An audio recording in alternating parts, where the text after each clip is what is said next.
गोविंदे बोलो हरि गोपाले बोलो, गोविंदे बोलो हरि गोपाले बोलो, राधा रमण हरि गोविंदे बोलो, गोविंदे बोलो हरि गोपाले बोलो।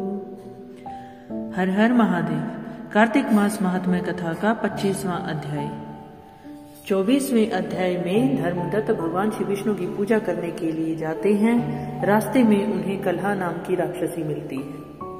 उस राक्षसी पर धर्मदत्त तुलसी मिश्रित जल का छिड़काव करते हैं, जिससे उसे अपने पूर्व जन्म का स्मरण होता है। कलहा बताती है कि पूर्व जन्म में उसने बहुत से पाप कर्म किए और वो ब्राह्मण धर्मदत्त से पूछती है कि ऐसा क्या उपाय किया जाए कि मुझे मेरे पापों से मुक्ति मिल जाए। इस पर धर्मदत्त उसे क्या कहते हैं, क्या समझाते हैं, इसकी चर्चा आज के अध्याय 25 में। बोले श्री विष्णु भगवान की जय।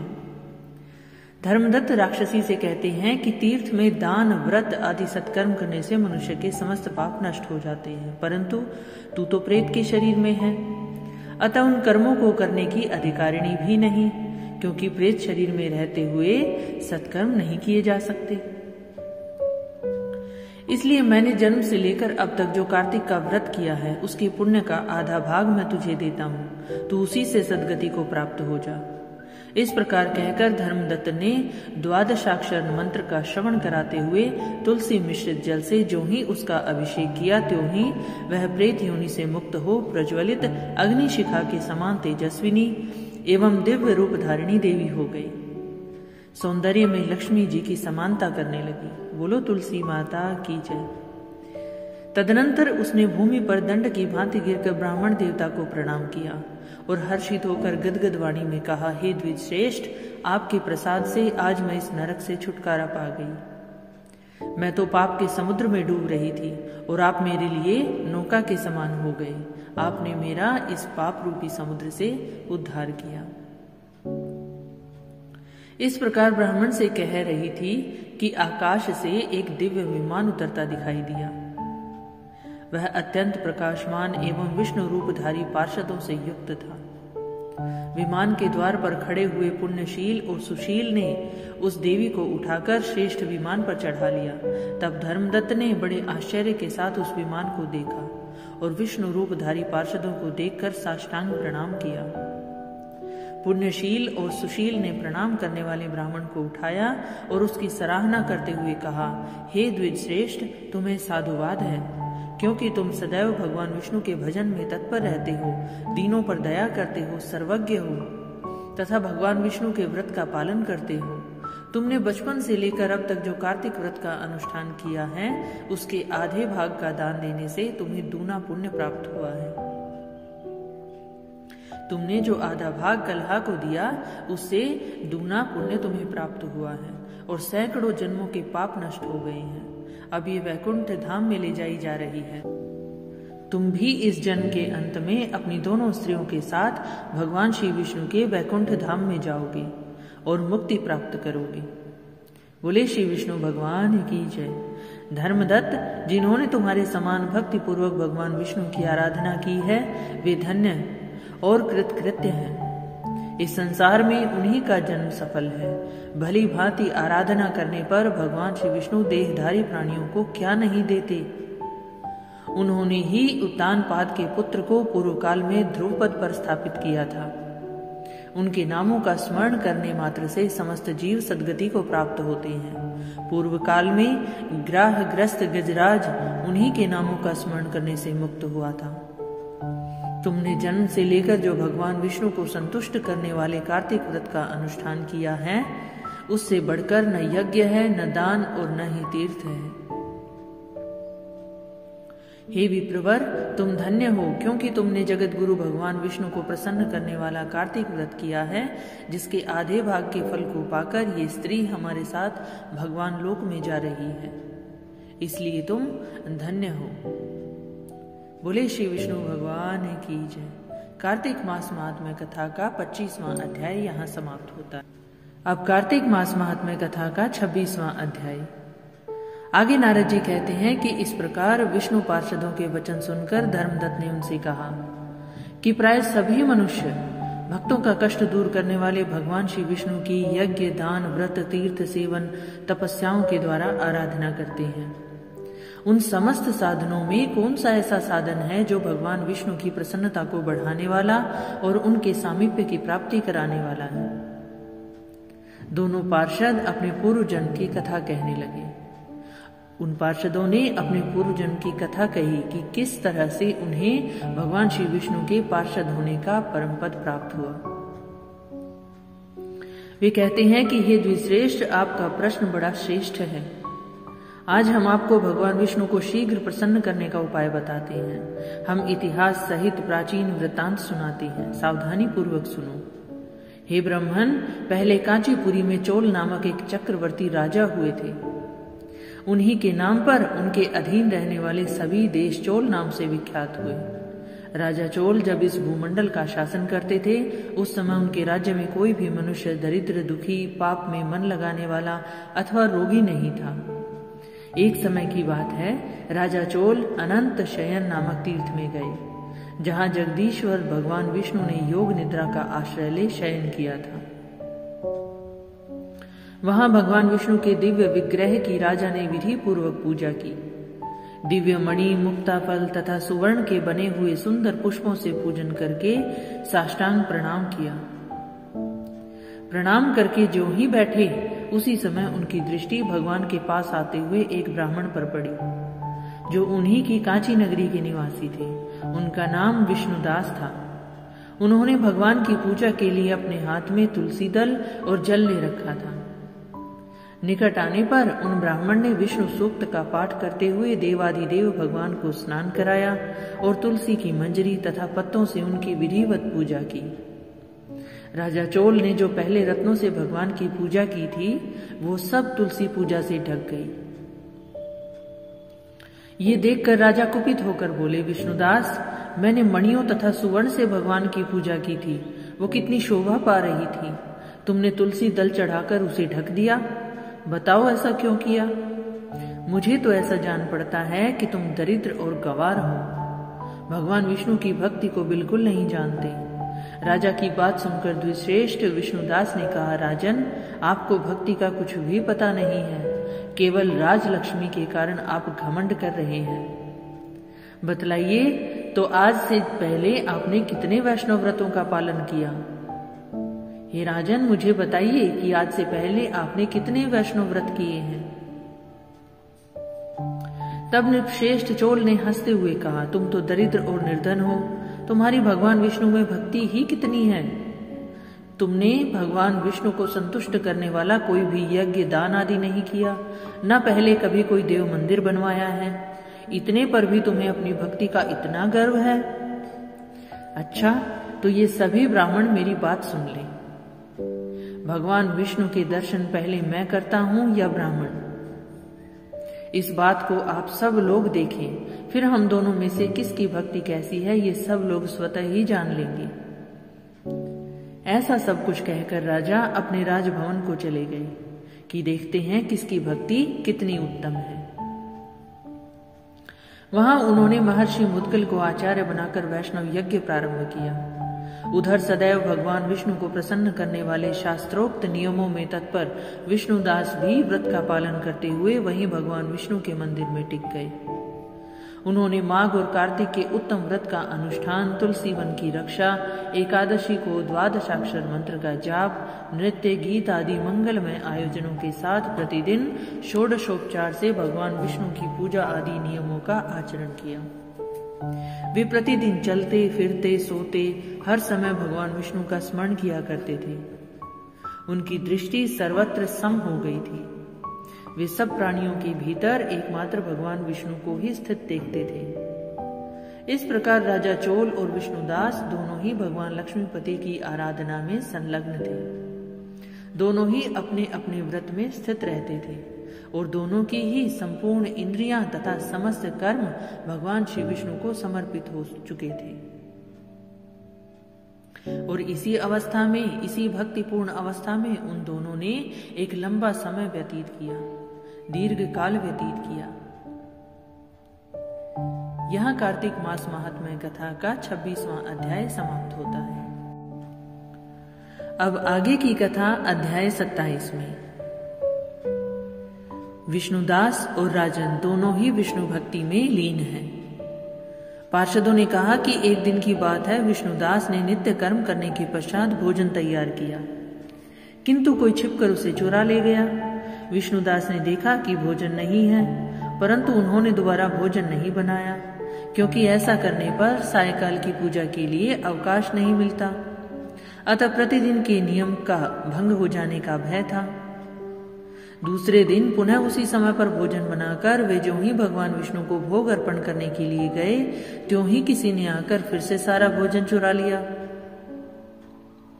इस प्रकार 7 दिनों तक लगातार कोई उनका भोजन चुरा कर ले जाता। इससे विष्णुदास को बड़ा विस्मय हुआ। वे मन ही मन इस प्रकार विचार करने लगे, अहो, कौन प्रतिदिन आकर मेरी रसोई चुरा ले जाता है? यदि दोबारा रसोई बनाकर भोजन करता हूं तो सायकाल की पूजा छूट जाती है, और यदि रसोई बनाकर तुरंत ही भोजन कर लूं तो ये मुझसे नहीं होगा, क्योंकि भगवान विष्णु को सब कुछ अर्पण किए बिना कोई भी वैष्णव भोजन नहीं करता। आज उपवास करते मुझे 7 दिन हो गए। इस प्रकार मैं व्रत में कब तक स्थिर रह सकता हूं? वो सोचता है कि अच्छा, आज मैं रसोई की भली भांति रक्षा करूंगा। ऐसा निश्चय करके भोजन बनाने के पश्चात वे कहीं छिपकर खड़े हो गए। वहीं कहीं छिपकर देखने लगे। इतने में ही उन्हें एक चांडाल दिखाई दिया, जो रसोई का अन्न हर कर ले जाने के लिए तैयार खड़ा था। भूख के मारे उसका सारा शरीर दुर्बल हो गया था। मुख पर दीनता छा रही थी। शरीर में हाड़ और चाम के सिवा कुछ भी शेष नहीं बचा था। उसे देखकर श्रेष्ठ ब्राह्मण विष्णुदास का हृदय करुणा से भर गया। उन्होंने भोजन चुराने वाले चांडाल की ओर देखकर कहा, भैया जरा ठहरो, क्यों रूखा सूखा खाते हो? ये घी तो ले लो। इस प्रकार कहते हुए विप्रवर विष्णुदास को आते देख वो चांडाल भय के मारे बड़े वेग से भागा और कुछ ही दूरी पर मूर्छित होकर गिर पड़ा। चांडाल को भयभीत और मूर्छित देखकर द्विश्रेष्ठ विष्णुदास बड़े वेग से उसके समीप आए और दयावश अपने वस्त्र के छोर से उसको हवा करने लगे। तदनंतर जब वो उठ खड़ा हुआ तब विष्णुदास ने देखा कि वो चांडाल नहीं बल्कि साक्षात नारायण ही शंख चक्र और गदा धारण किए सामने उपस्थित थे। बोलिए श्री विष्णु भगवान की जय। अपने प्रभु को प्रत्यक्ष देखकर विष्णुदास सात्विक भावों के वशीभूत हो गए। वे स्तुति और नमस्कार करने में भी समर्थ न हो सके। तब भगवान ने सात्विक व्रत का पालन करने वाले अपने भक्त विष्णुदास को छाती से लगा लिया और उन्हें अपने जैसा रूप देकर वैकुंठ धाम को ले चले। उस समय यज्ञ में दीक्षित हुई राजा चोल ने देखा विष्णुदास एक श्रेष्ठ विमान पर बैठकर भगवान विष्णु के समीप जा रहे हैं। विष्णुदास को वैकुंठ धाम में जाते देख राजा ने शीघ्र ही अपने गुरु महर्षि मुद्गल को बुलाया और इस प्रकार कहना आरंभ किया, जिसके साथ स्पर्धा करके मैंने इस यज्ञ दान आदि कर्म का अनुष्ठान किया है, वो ब्राह्मण आज भगवान विष्णु का रूप धारण करके मुझसे पहले ही वैकुंठ धाम को जा रहा है। मैंने इस वैष्णव धाम में भली भांति दीक्षित होकर अग्नि में हवन किया, दान आदि के द्वारा ब्राह्मणों का मनोरथ पूर्ण किया, तथापि अभी तक भगवान विष्णु मुझ पर प्रसन्न नहीं हुए और इस विष्णुदास को केवल भक्ति के ही कारण श्रीहरि ने प्रत्यक्ष दर्शन दे दिए। अतः जान पड़ता है कि भगवान विष्णु केवल दान और यज्ञों से प्रसन्न नहीं होते, उन प्रभु का दर्शन कराने में भक्ति ही प्रधान कारण है।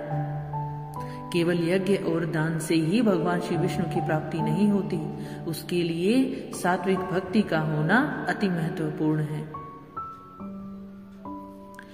दोनों पार्षदों ने कहा। इस प्रकार कहकर राजा ने अपने भांजे को राज सिंहासन पर अभिषिक्त कर दिया और वे बचपन से ही यज्ञ की दीक्षा लेकर उसी में संलग्न रहते थे, इसलिए उन्हें कोई पुत्र नहीं हुआ था।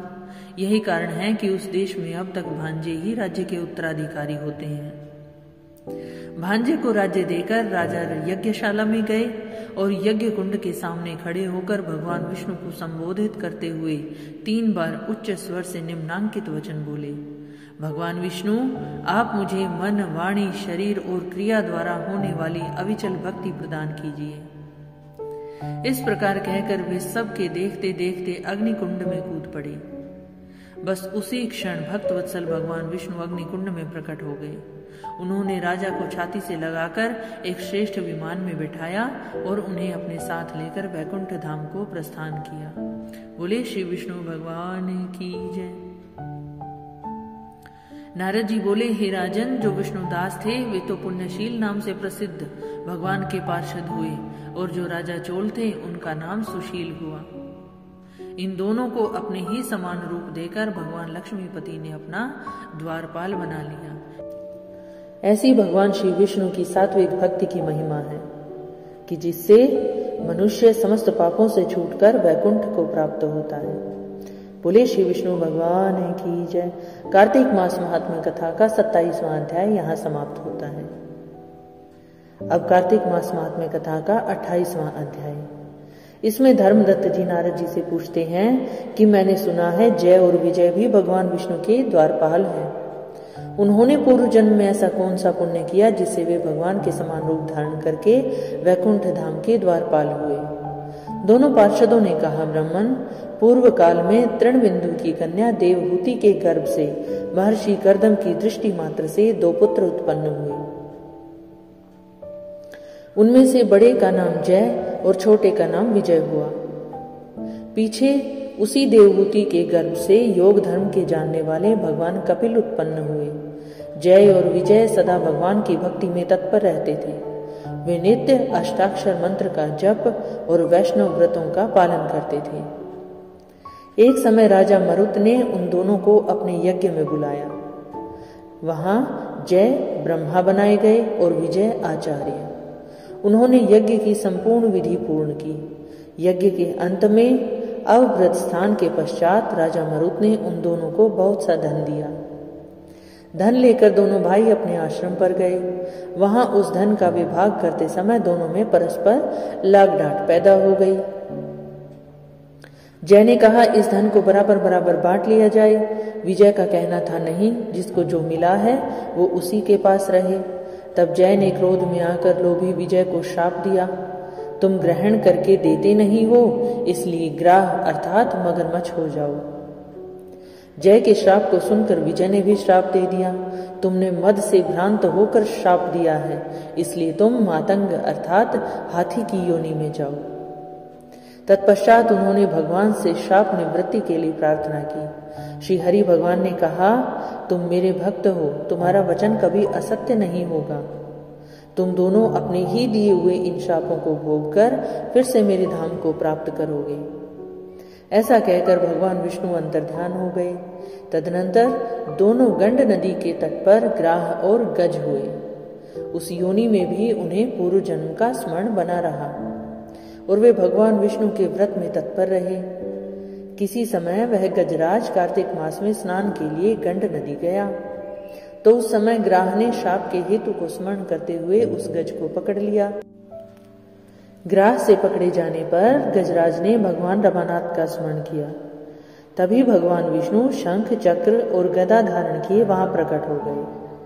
उन्होंने चक्र चलाकर ग्राह और गजराज का उद्धार किया और उन्हें अपने ही जैसा रूप देकर वैकुंठ धाम को ले गए। तब से वह स्थान हरि क्षेत्र के नाम से प्रसिद्ध है।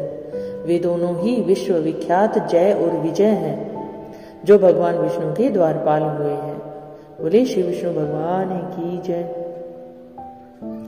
धर्मदत्त, तुम भी ईर्ष्या और द्वेष का त्याग करके सदैव भगवान विष्णु के व्रत में स्थिर रहो, समदर्शी बनो। कार्तिक, माघ और वैशाख के महीनों में सदैव प्रातःकाल स्नान करो। एकादशी व्रत के पालन में स्थिर रहो। तुलसी के बगीचे की रक्षा करते रहो।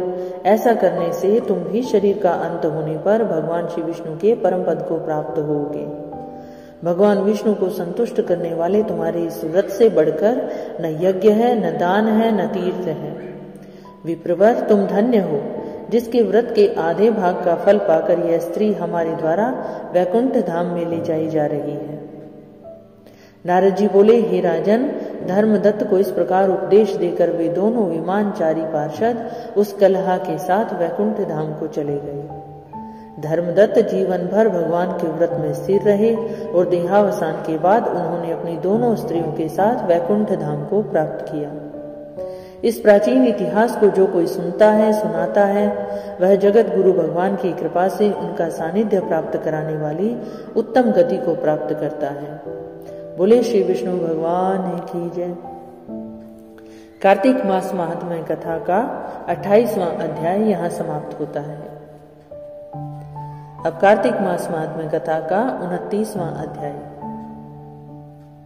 राजा पृथु ने कहा कि हे नारद जी, हे मुनि, आपने कलह द्वारा मुक्ति पाए जाने का वृतांत मुझसे कहा, जिसे मैंने ध्यान पूर्वक सुना। हे नारद जी, ये काम उन 2 नदियों के प्रभाव से हुआ था। वो कौन सी 2 नदियां हैं? कृपा कर आप मुझे बताइए। नारद जी बोले, हे राजन, कृष्णा नदी साक्षात भगवान श्री कृष्ण महाराज का शरीर और वेणी नामक नदी भगवान शंकर का शरीर है। इन दोनों नदियों के संगम का महात्म्य श्री ब्रह्मा जी भी वर्णन करने में समर्थ नहीं। फिर भी क्योंकि आपने पूछा है, इसलिए आपको इनकी उत्पत्ति का वृतांत सुनाता हूं। ध्यान पूर्वक सुनो। चाक्षसु मनवंतर के आरंभ में ब्रह्मा जी ने सह्य पर्वत के शिखर पर यज्ञ करने का निश्चय किया। ये भगवान विष्णु, भगवान शंकर समस्त देवताओं सहित यज्ञ की सामग्री लेकर उस पर्वत के शिखर पर गए। महर्षि भृगु आदि ऋषियों ने ब्रह्म मुहूर्त में उन्हें दीक्षा देने का विचार किया। तत्पश्चात भगवान विष्णु ने ब्रह्मा जी की भार्या त्वरा को बुलवाया। वह बड़ी धीमी गति से आ रही थी। इसी बीच में भृगु जी ने भगवान श्री विष्णु से पूछा, हे प्रभु, आपने त्वरा को शीघ्रता से बुलाया था, फिर वो क्यों नहीं आई? ब्रह्म मुहूर्त निकल जाएगा। इस पर भगवान श्री विष्णु बोले, यदि त्वरा यथा समय यहाँ नहीं आती है तो आप गायत्री को ही स्त्री मानकर दीक्षा विधान कर दीजिएगा। क्या गायत्री पुण्य कर्म में ब्रह्मा जी की स्त्री नहीं हो सकती? नारद जी ने कहा, हे राजन, भगवान विष्णु की इस बात का समर्थन भगवान शंकर जी ने भी किया। ये बात सुनकर भृगु जी ने गायत्री को ही ब्रह्मा जी की दाईं ओर बिठाकर दीक्षा विधान आरंभ कर दिया। जिस समय ऋषि मंडल गायत्री को दीक्षा देने लगा, उसी समय त्वरा भी यज्ञ मंडल में आ पहुंची। ब्रह्मा जी की दाईं ओर गायत्री को बैठा देखकर ईर्ष्या से कुपित हो त्वरा बोली, जहाँ अपूज्यों की पूजा और पूज्यों की अप्रतिष्ठा होती है, वहां पर दुर्भिक्ष, मृत्यु तथा भय तीनों अवश्य हुआ करते हैं। ये गायत्री ब्रह्मा जी की दाईं ओर मेरे स्थान पर विराजमान हुई है, इसलिए यह अदृश्य रहने वाली नदी होगी। आप सभी देवताओं ने बिना विचारे इसे मेरे स्थान पर बिठाया है, इसलिए आप सभी जड़ रूप नदियां होंगे। नारद जी राजा पृथु से बोले, हे राजन, इस प्रकार त्वरा के शाप को सुनकर गायत्री क्रोध से आग बबूला होकर अपने होठ चबाने लगी। देवताओं के मना करने पर भी उसने उठकर त्वरा को शाप दे दिया। गायत्री बोली, त्वरा, जिस प्रकार ब्रह्मा जी तुम्हारे पति हैं, उसी प्रकार मेरे भी पति हैं। तुमने व्यर्थ ही शाप दे दिया, इसलिए तुम भी नदी हो जाओ। जब देवताओं में खलबली मच गई। सभी देवता त्वरा को साष्टांग प्रणाम करके बोले, हे देवी, तुमने ब्रह्मा आदि समस्त देवताओं को जो शाप दिया है वो उचित नहीं है, क्योंकि यदि हम सब जड़ रूप नदियां हो जाएंगे तो फिर निश्चय ही ये तीनों लोग नहीं बच पाएंगे। क्योंकि ये शाप तुमने बिना विचार किए दिया है, इसलिए ये शाप तुम वापस ले लो। त्वरा बोली, हे देवगण, आपके द्वारा यज्ञ के आरंभ में गणेश पूजन न किए जाने के कारण ही ये विघ्न उत्पन्न हुआ है। मेरा यह शाप कदापि खाली नहीं जा सकता, इसलिए आप सभी अपने अंगों से जड़ीभूत होकर अवश्यमेव नदियां बनोगे। हम दोनों सौतने भी अपने अपने वंशों पश्चिम में बहने वाली नदियां बनेंगी। नारद जी राजा पृथु से कहते हैं, हे राजन, त्वरा के ये वचन सुनकर भगवान विष्णु, शंकर आदि सभी देवता अपने अपने अंशों से नदियां बन गए। भगवान विष्णु के अंश से कृष्णा, भगवान शंकर के अंश से वेणी तथा ब्रह्मा जी के अंश से ककुदमवती नामक नदियां उत्पन्न हुई। समस्त देवताओं ने अपने अंशों को जड़ बनाकर वहीं सह्य पर्वत पर फेंक दिया। फिर उन लोगों के अंश पृथक पृथक नदियों के रूप में बहने लगे। देवताओं के अंशों से सहस्त्रों की संख्या में पश्चिम की ओर बहने वाली नदियां उत्पन्न हो गई। गायत्री और त्वरा दोनों पश्चिम की ओर बहने वाली नदियां होकर एक साथ बहने लगी और उन दोनों का नाम सावित्री पड़ा। ब्रह्मा जी ने यज्ञ स्थान पर भगवान विष्णु तथा भगवान शंकर की स्थापना की। दोनों देवता महाबल तथा अतिबल के नाम से प्रसिद्ध हुए। हे राजन, कृष्णा और वेणी नदी की उत्पत्ति का ये वर्णन जो भी मनुष्य सुनेगा या सुनाएगा उसे नदियों के दर्शन और स्नान का फल प्राप्त होगा। बोले श्री विष्णु भगवान की जय। कार्तिक मास महात्म्य कथा का 29वां अध्याय यहाँ समाप्त होता है। कार्तिक मास कथा का 30वां अध्याय। अब भगवान श्री कृष्ण सत्यभामा से कहते हैं, हे प्रिय, नारद जी के वचन सुनकर महाराजा पृथु बहुत आश्चर्यचकित हुए। अंत में उन्होंने नारद जी का पूजन करके उनको विदा किया। इसलिए माघ, कार्तिक, एकादशी ये 3 व्रत मुझे अत्यधिक प्रिय हैं। वनस्पतियों में तुलसी, महीनों में कार्तिक, तिथियों में एकादशी और क्षेत्रों में प्रयाग मुझे बहुत प्रिय है। जो मनुष्य इंद्रियों पर विजय प्राप्त कर इनका सेवन करता है वो मुझे यज्ञ करने वाले मनुष्य से भी अधिक प्रिय है। जो मनुष्य विधि पूर्वक इनकी सेवा करते हैं वे मेरी कृपा से उन्हें समस्त पापों से छुटकारा मिल जाता है। अब कार्तिक मास महात्म्य कथा का अंतिम और 30वां अध्याय। बोले श्री विष्णु भगवान की जय। श्री कृष्ण भगवान की जय। भगवान श्री कृष्ण सत्यभामा से बोले, हे प्रिय, नारद जी के वचन सुनकर महाराजा पृथु बहुत आश्चर्यचकित हुए। पूरी कथा सुनने के पश्चात अंत में उन्होंने नारद जी का पूजन किया और उनको विदा किया। इसलिए माघ, कार्तिक और एकादशी ये 3 व्रत मुझे अत्यधिक प्रिय हैं। वनस्पतियों में तुलसी, महीनों में कार्तिक, तिथियों में एकादशी, क्षेत्रों में प्रयाग मुझे बहुत प्रिय है। जो मनुष्य इंद्रियों पर विजय प्राप्त कर इनका सेवन करता है वो मुझे यज्ञ करने वाले मनुष्य से भी अधिक प्रिय है। जो मनुष्य विधि पूर्वक इनकी सेवा करते हैं मेरी कृपा से उन्हें समस्त पापों से छुटकारा मिल जाता है। भगवान श्री कृष्ण के वचन सुनकर सत्यभामा ने कहा, हे प्रभु, आपने बहुत अद्भुत बात कही कि दूसरे के लिए पुण्य के फल से कलह की मुक्ति हो गई। पुण्य किसी दूसरे ने किया था और उसके फल की प्राप्ति कलह को हुई। यह प्रभावशाली कार्तिक मास आपको अत्यधिक प्रिय है, जिससे पतिद्रोह का पाप केवल स्नान करने के पुण्य से ही नष्ट हो गया। दूसरे मनुष्य द्वारा किया हुआ पुण्य उसके देने से किस प्रकार मिल जाता है ये आप मुझे बताने की कृपा करें।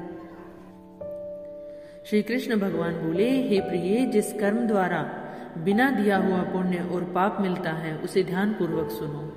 सतयुग में देश, ग्राम तथा कुलों को दिया पुण्य या पाप मिलता था, किंतु कलयुग में केवल कर्ता को ही पाप तथा पुण्य का फल भोगना पड़ता है।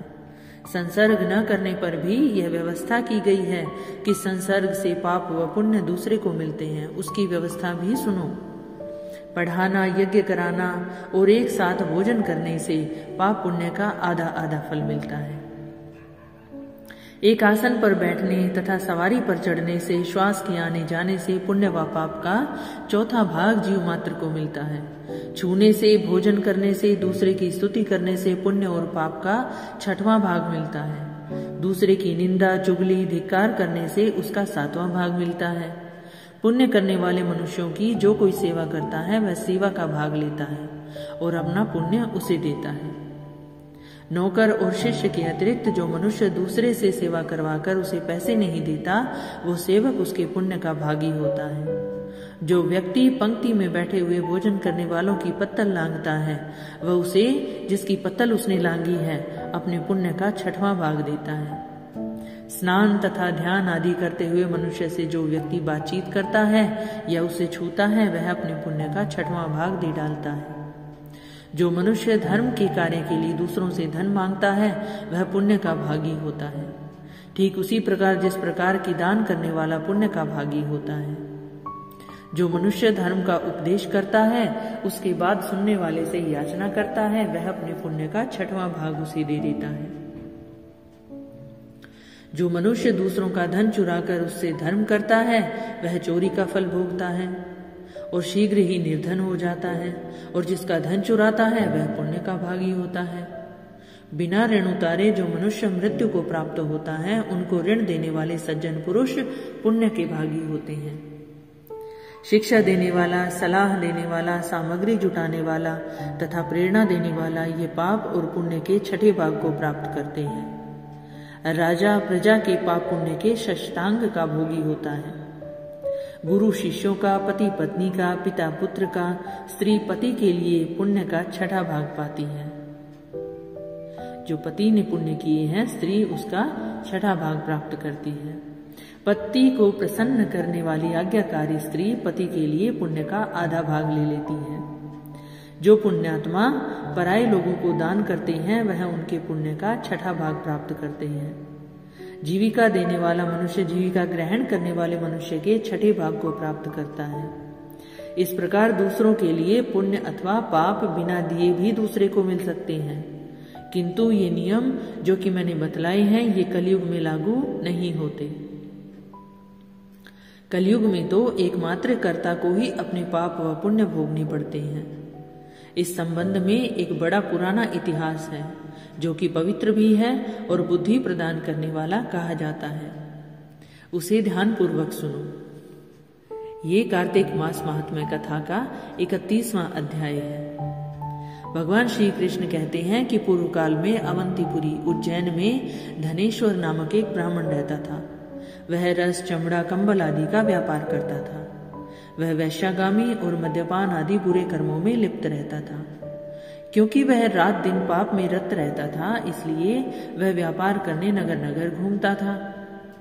एक दिन वह क्रय विक्रय के कार्य से घूमता हुआ महिष्मतीपुरी में जा पहुंचा, जो राजा महिष ने बसाई थी। वहां पाप नाशिनी नर्मदा सदैव शोभा पाती है। उस नदी के किनारे कार्तिक का व्रत करने वाले बहुत से मनुष्य अनेक गांवों में स्नान करने के लिए आए हुए थे। धनेश्वर ने उन सबको देखा और अपना सामान बेचता हुआ वो भी 1 मास तक वहीं रहा। वो अपने माल को बेचता हुआ नर्मदा नदी के तट पर घूमता हुआ स्नान, जप और देवार्चन में लगे हुए ब्राह्मणों को देखता, वैष्णवों के मुख से भगवान विष्णु के नामों का कीर्तन सुनता, वहां रहकर उनको स्पर्श करता रहा, उनसे बातचीत करता रहा। कार्तिक के व्रत की उद्यापन की विधि देखता रहा, उनका जागरण भी देखता रहा। उसने पूर्णिमा के व्रत को भी देखा कि व्रती ब्राह्मणों तथा गौओं को भोजन करा रहे हैं, उनको दक्षिणा आदि भी दे रहे हैं। उसने नित्य प्रति भगवान शंकर की प्रसन्नता के लिए होती दीपमाला भी देखी। त्रिपुर नामक राक्षस के 3 पुरों को भगवान शिव ने इसी तिथि को जलाया था, इसलिए शिव जी के भक्त इस तिथि को दीप उत्सव मनाते हैं। जो मनुष्य मुझ में और शिव जी में भेद करता है, उसकी समस्त क्रियाएं निष्फल हो जाती हैं। इस प्रकार नर्मदा तट पर रहते हुए जब उसको 1 माह व्यतीत हो गया, तो एक दिन अचानक उसे किसी काले सांप ने डस लिया। इससे विवल होकर वह भूमि पर गिर पड़ा। उसकी दशा देखकर वहां के दयालु भक्तों ने उसे चारों ओर से घेर लिया और उसके मुंह पर तुलसी दल मिश्रित जल के छींटे देने लगे। तब उसके प्राण निकल गए और यमदूतों ने आकर उसे बांध लिया। कोड़े बरसाते हुए उसे यमपुरी को ले गए। उसे देखकर चित्रगुप्त ने यमराज से कहा, इसने बाल्यावस्था से लेकर आज तक केवल बुरे कार्य ही किए हैं। इसके जीवन में तो पुण्य का लेश मात्र भी दृष्टिगोचर नहीं होता। यदि मैं पूरे 1 वर्ष तक का भी आपको सुनाता हूं, तो भी इसके पापों की सूची समाप्त नहीं होगी। ये महापापी है, इसलिए इसको 1 कल्प तक घोर नरक में डालना चाहिए। चित्रगुप्त की बात सुनकर यमराज ने कुपित होकर काल नेमी के समान अपना भयंकर रूप दिखाते हुए अपने अनुचरों को आज्ञा देते हुए कहा, हे प्रेत सेनापतियों, इस दुष्ट को मुग्धरों से मारते हुए कुंभिपाक नरक में डाल दो। सेनापतियों ने मुग्धरों से उसका सिर फोड़ते हुए कुंभिपाक नरक में ले जाकर खोलते हुए तेल के कड़ाहे में डाल दिया। प्रेत सेनापतियों ने उसे जैसे ही तेल के कड़ाहे में डाला, वैसे ही वहां का कुंड शीतल हो गया। ठीक उसी प्रकार जिस प्रकार पूर्व काल में प्रहलाद जी को डालने से दैत्यों की जलाई हुई आग ठंडी हो गई थी। ये विचित्र घटना देखकर प्रेत सेनापति यमराज के पास गए और उनसे सारा वृत्तांत कहा। सारी बात सुनकर यमराज भी आश्चर्यचकित हो गए और इस विषय में पूछताछ करने लगे। उसी समय नारद जी वहां आए और यमराज से कहने लगे, सूर्य नंदन, ये ब्राह्मण नरकों का उपभोग करने के योग्य नहीं है। जो मनुष्य पुण्य कर्म करने वाले लोगों का दर्शन, स्पर्श और उनके साथ वार्तालाप करता है, वो उनके पुण्य का 6वां अंश प्राप्त कर लेता है। यह धनेश्वर तो 1 मास तक श्री हरि के कार्तिक व्रत का अनुष्ठान करने वाले असंख्य मनुष्यों के संपर्क में रहा। अतः ये उन सब के पुण्यांश का भागी हुआ है। इसको अनिच्छा से पुण्य प्राप्त हुआ है, इसलिए यह यक्ष की योनि में रहे और पाप भोग के रूप में सब नरक का दर्शन मात्र करके ही यम यातना से मुक्त हो जाए। भगवान श्री कृष्ण ने कहा, सत्यभामा, नारद जी के इस प्रकार कहकर चले जाने के पश्चात धनेश्वर को पुण्यात्मा समझते हुए यमराज के दूतों ने उसे नरक में जाने की आज्ञा दी।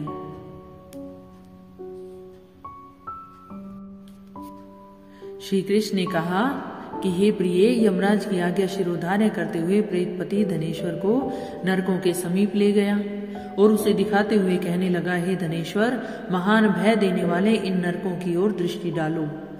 इनमें पापी पुरुष सदैव दूतों द्वारा पकाए जाते हैं। ये देखो, यह तप्त वाचुक नामक नरक है, जिसमें देह जलने के कारण पापी विलाप कर रहे हैं।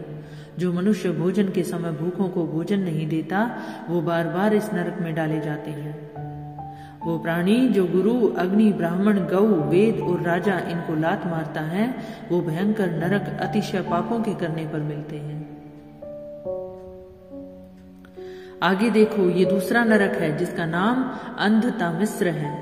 इन पापियों को सुई की भांति मुख वाले तमोत नामक कीड़े काट रहे हैं। इस नरक में दूसरों का दिल दुखाने वाले पापी गिराए जाते हैं। ये तीसरा नरक है जिसका नाम क्रकेय है। इस नरक में पापियों को चारों ओर से चीरा जाता है। ये नरक भी 80 मत्र वर्णादि भेदों से 6 प्रकार का होता है।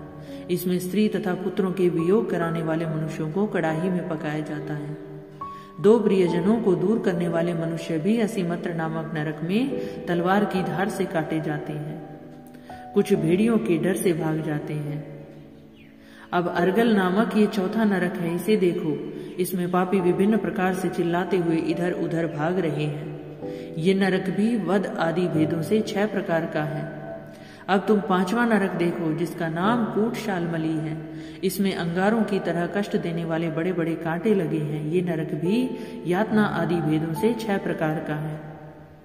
इस नरक में पर स्त्री गमन करने वाले मनुष्य डाले जाते हैं। अब तुम ये 6वां नरक देखो, उल्वण नामक नरक में सिर नीचे करके पापियों को लटकाया जाता है। जो लोग भक्ष अभक्ष का विचार नहीं करते, दूसरों की निंदा चुगली करते हैं, वे इस नरक में डाले जाते हैं। दुर्गंध भेद से यह नरक भी 6 प्रकार का है। यह 7वां नरक है जिसका नाम कुंभीपाक है। यह अत्यंत भयंकर है और यह भी 6 प्रकार का है। इसमें महापातकी मनुष्यों को पकाया जाता है। इस नरक में सहस्त्रों वर्षों तक यातना भोगनी पड़ती है। यही रौरव नरक है। जो पाप इच्छा रहित किए जाते हैं वह सूखे, और जो पाप इच्छा पूर्वक किए जाते हैं वह पाप आर्द्र कहलाते हैं। इस प्रकार शुष्क और आर्द्र भेदों से यह पाप 2 प्रकार के होते हैं।